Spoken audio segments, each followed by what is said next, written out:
Yes, നമ്മളിന്ന് periodic table കോൺഫിഗറേഷൻ്റെ അതെങ്ങനെ explain ചെയ്യാം, അല്ലെങ്കിൽ അതെങ്ങനെ റൈറ്റ് ചെയ്യാം, എങ്ങനെ എഴുതാം എന്നുള്ളതാണ് നമ്മളിന്ന് നോക്കുന്നത്. നമ്മൾ ഓൾറെഡി പറഞ്ഞു കഴിഞ്ഞതാണ്. സബ്ഷെൽ വൈസ് ഇലക്ട്രോൺ കോൺഫിഗറേഷൻ എഴുതുമ്പോൾ S, P A, D A, F എന്നീ ഉപഷെല്ലുകളെ ഉൾപ്പെടുത്തിയിട്ടാണ് നമ്മളത് എഴുതാറ്. ഇവിടെ നമ്മൾ ഇവിടെ ശ്രദ്ധിക്കുക, subshell vice electronic configuration main shell KLMNO KLMNO, that is also called 1, 2, 3, 4, 5. അത് മുഖ്യ ഊർജ നിലയാണ്, main ഷെല്ലുകളാണ്. Then is again divided subshell S, then SP, SPD, SPDF, then SPDF. അപ്പോൾ മെയിൻ ഷെല്ലിനെ സബ്ഷെല്ലുകളായിട്ട് ഡിവൈഡ് ചെയ്തിട്ടുണ്ട്. Then orbits. S എന്നുള്ള സബ്ഷെല്ലിന് 1 ഓർബിറ്റ്, then L-ന് എസും പിയും 1 plus പിക്ക് 3 orbit, then SPD S-ന് 1 ഓർബിറ്റ്, പിക്ക് 3 ഓർബിറ്റ്, ഡിക്ക് 5 ഓർബിറ്റ്, then SPDF 1, 3, 5, F-ന് 7 ഓർബിറ്റ്. സോ S-ന്റെ ഓർബിറ്റ് 1, പിക്ക് 3, ഡിക്ക് 5, F-ന് 7. then ഇലക്ട്രോൺസ് നമുക്കറിയാം മാക്സിമം കപ്പാസിറ്റി 2n² ആണ്. അത് വെച്ചിട്ട് നമുക്ക് നോക്കാം. ഒരു ഓർബിറ്റലിൽ 2 എണ്ണമാണ് വരിക. അപ്പോൾ എസിന് 2, then എസിന് 2, 3 into 2 6, then 2 6, 5 into 2 10, then 2 6 10, then 7 into 2 14. അങ്ങനെ അത് തുടർന്ന് പോകും. അപ്പോൾ total electrons K include 2 electron, L capacity 8 electron, M the capacity is 18, N the capacity is 32, and so on. അപ്പോൾ 2, 8, 18, 32 അങ്ങനെ പോകും. ഇതാണ് ഇലക്ട്രോണിക് കോൺഫിഗറേഷൻ നമ്മൾ ശ്രദ്ധിക്കാനുള്ള കാര്യം. ഇനി നമുക്ക് ഈ എനർജി L കഴിഞ്ഞാൽ M എന്നുള്ള സബ് ഷെല്ലിൽ വരും, M എന്നുള്ള മെയിൻ ഷെല്ലിൽ വരുമ്പോൾ അവിടെ എസും പിയും ഡിയും ഉണ്ട്. എസും പിയും ഡിയും നിറഞ്ഞു കഴിഞ്ഞാൽ അത് 3D എന്നുള്ള ലെവലിലേക്കാണ് പോകേണ്ടതെങ്കിലും എനർജി ലെവലിൽ സ്ലൈറ്റ് ഡിഫറൻസ് ഇസ് ദർ. അതുകൊണ്ട് ഡി നിറയുന്നതിന് മുമ്പ് 3D നിറയുന്നതിന് മുമ്പ് 4s നിറഞ്ഞിട്ടാണ് 3Dയിൽ വരിക. ആ ഒരു ഇൻക്രീസിങ് എനർജി ലെവലിലുള്ള വ്യത്യാസം നമ്മൾ തുടർന്ന് അങ്ങോട്ട് നമ്മൾ എടുക്കേണ്ടതായിരിക്കും. അതുകൊണ്ട് ഇൻക്രീസിങ് ഓർഡർ ഓഫ് എനർജീസ് അത് സാധാരണഗതിയിൽ എങ്ങനെയാണ് വരിക? നോക്കുക, 1s less than 2s less than 2p less than 3s less than 3p less than 4s less than 3d less than 4p less than 5s less than 4d less than 5p less than 6s less than 4f and so on, that is etc.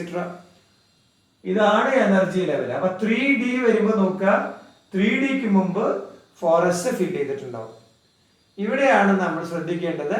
ആ മുഖ്യ ഷെല്ലിന്റെ sub ഷെല്ലുകൾ അങ്ങോട്ടും ഇങ്ങോട്ടും energy ലെവലിൽ slight difference വരുമ്പോൾ energy കോൺഫിഗറേഷനിൽ സ്വല്പം ശ്രദ്ധിക്കേണ്ടതുണ്ട്.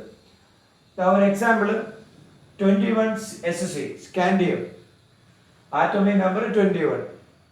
എങ്ങനെ ഇലക്ട്രോണിക് കോൺഫിഗറേഷൻ വരിക?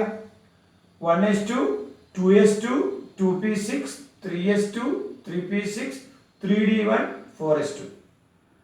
ഓർ നമുക്ക് വേണമെങ്കിൽ അതിൻ്റെ തൊട്ടടുത്തുള്ള ഇനർട്ട് ഗ്യാസിന്റെ കോൺഫിഗറേഷനെ ബേസ് ചെയ്തുകൊണ്ട് വേണമെങ്കിൽ അതിനെ ഒന്നും കൂടി ചുരുക്കി എഴുതാൻ സാധിക്കും. So it is always say that argon 3d1, 4s2. അപ്പോൾ argon is completed shell inert gas. then ബാക്കിയുള്ള ഭാഗം 3d1, 4s2. ഇങ്ങനെയും നമുക്ക് ഇലക്ട്രോണിക് കോൺഫിഗറേഷൻ എഴുതാൻ സാധിക്കും.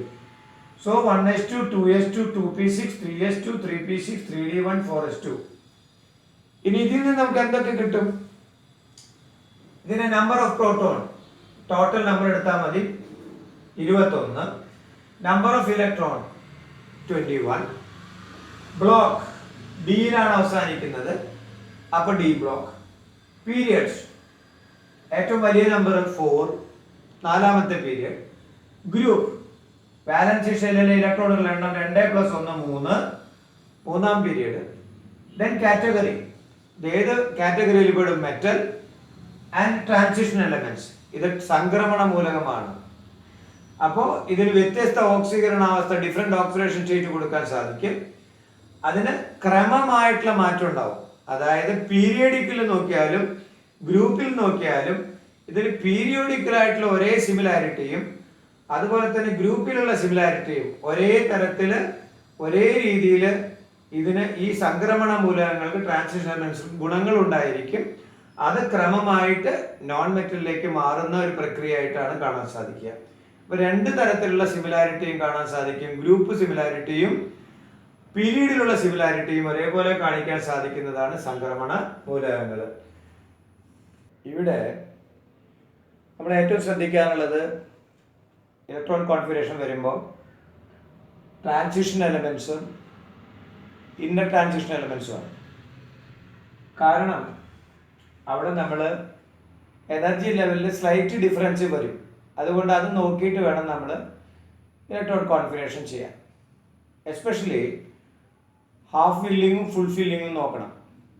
അപ്പോൾ അതനുസരിച്ചിട്ട് നമ്മളതിനെ ഹാഫ് ഫില്ലിങ്ങും ഫുൾ ഫില്ലിങ്ങും ആകുമ്പോൾ തൊട്ടടുത്തുള്ള പുറമേയുള്ള ഷെല്ലിൽ നിന്ന് ഒരു ഇലക്ട്രോണിനെ അത് അക്സെപ്റ്റ് ചെയ്ത് അത് ഹാഫ് ഫില്ലിങ്ങിലേക്കും ഫുൾ ഫില്ലിങ്ങിലേക്കും മാറ്റാനുള്ള ടെൻഡൻസി ഉണ്ടാവും. അത് എഫിലും വരും. അതാണ് നമ്മൾ ശ്രദ്ധിക്കേണ്ട കാര്യം. ഇവിടെ നമ്മളൊരു എക്സാമ്പിൾ നോക്കിയാൽ മനസ്സിലാവുന്നത്, ഇപ്പോൾ chromium 24, atomic number 24, ക്രോമിയാണ്. 1s2, 2s2, 2p6, 3s2, 3p6, 3d5, 4s1. 3d5, 4s1. ശരിക്കും അത് 3d4, 4s2 എന്നാണ് വരേണ്ടത്. 3d4, 4s2 എന്നാണ് വരേണ്ടത്. പക്ഷേ 3d4 വരുമ്പോൾ 4sഉം 3dയും തമ്മിൽ സ്ലൈറ്റ് ഡിഫറൻസേ ഉള്ളൂ. 3d4 വരുമ്പോൾ ആ ക്രോമിയം ആറ്റത്തിന്, ആ എലമെന്റിന് അതിനൊരു സ്റ്റെബിലിറ്റി അറ്റൈൻ ചെയ്യാൻ ഹാഫ് ഫില്ലിങ്ങിലേക്ക് എത്താനുള്ള ഒരു ശ്രമം ഉണ്ടാവും. അതുകൊണ്ട് 4s2ൽ നിന്ന് ഒരു ഇലക്ട്രോണിനെ ഡി സബ്സ്റ്റൽ അത് അക്സെപ്റ്റ് ചെയ്യുകയും അത് 3d5 ആയിട്ട് സ്റ്റേബിൾ ആയിട്ട് നിൽക്കാൻ ശ്രമിക്കുകയും ചെയ്യും. So the correct configuration is 3d5, 4s1. Next copper 29 ആണ് atomic number. Copper 1s2, 2s2, 2p6, 3s2, 3p6, 3d10, 4s1. ഇവിടെ ആക്ച്വലായിട്ട് വരേണ്ടത് 3d9, 4s2 എന്നാണ്. പക്ഷേ ആ 3d9 വരുമ്പോൾ ഫുൾഫില്ലിംഗ് ആയിട്ടുള്ള 3d10ലേക്ക് എത്താനുള്ള ഒരു ടെൻഡൻസി വരികയും അത് സ്റ്റെബിലിറ്റി അറ്റൈൻ ചെയ്യാൻ അത് 4s2ൽ നിന്ന് ഒരു ഇലക്ട്രോണിനെ സ്വീകരിച്ച് 3d10 ആയി മാറുകയും ചെയ്യും. So 1s2, 2s2, 2p6, 3s2, 3p6, 3d10, 4s1. ഇതാണ് നമ്മൾ ഇലക്ട്രോൺ കോൺഫിഗറേഷനിൽ ശ്രദ്ധിക്കേണ്ട കാര്യം. അപ്പോൾ പ്രത്യേകം ശ്രദ്ധിക്കുക, കോപ്പർ, ക്രോമിയം ഒക്കെ എഴുതുമ്പോൾ ആ ഹാഫ് ഫില്ലിങ്ങും ഫുൾ ഫില്ലിങ്ങും വരുമ്പോൾ തൊട്ടടുത്ത സബ്ഷെല്ലിൽ നിന്ന് ഒരു ഇലക്ട്രോണിനെ അത് അക്സെപ്റ്റ് ചെയ്ത് ഫുൾ ഫില്ലിങ്ങും ഹാഫ് ഫില്ലിങ്ങും വന്നിട്ട് സ്റ്റെബിലിറ്റി അറ്റൈൻ ചെയ്യാൻ ശ്രമിക്കും എന്നർത്ഥം.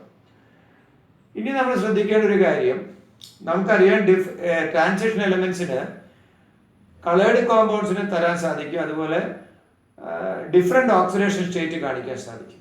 അപ്പോൾ നിരവധി കോമ്പൗണ്ടുകൾ ഉണ്ടാക്കാൻ സാധിക്കും എന്നർത്ഥം. ഇപ്പോൾ അയൺ ആണെങ്കിൽ ഫെറസ് ഉണ്ട്, ഫെറിക് ഉണ്ട്. ഫെറിക്കിന് 3 ഇലക്ട്രോണിനെ കൊടുക്കാൻ സാധിക്കും, ഫെറസിന് 2 ഇലക്ട്രോണിന് സാധിക്കും. കുപ്രിക് ഉണ്ട്, കുപ്രസ് ഉണ്ട്.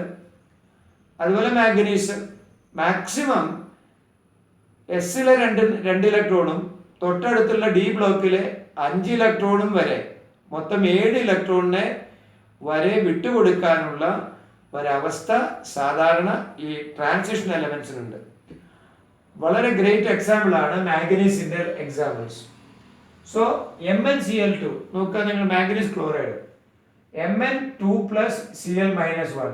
സോ ദാറ്റ് ഓക്സിഡേഷൻ സ്റ്റേറ്റ് നോക്കുക എത്ര വരികയെന്ന്, MnCl2 എന്നാണ്. അപ്പൊ ക്ലോറിന്റെ ഒരു ക്ലോറിന് -1 ആണ്, 2 ക്ലോറിൻ ഉണ്ട്. അപ്പോൾ മാംഗനീസ് 2 ഇലക്ട്രോണിനെ വിട്ടുകൊടുക്കുകയാണ് ചെയ്യുക. So oxidation state in that case manganese is equal to +2.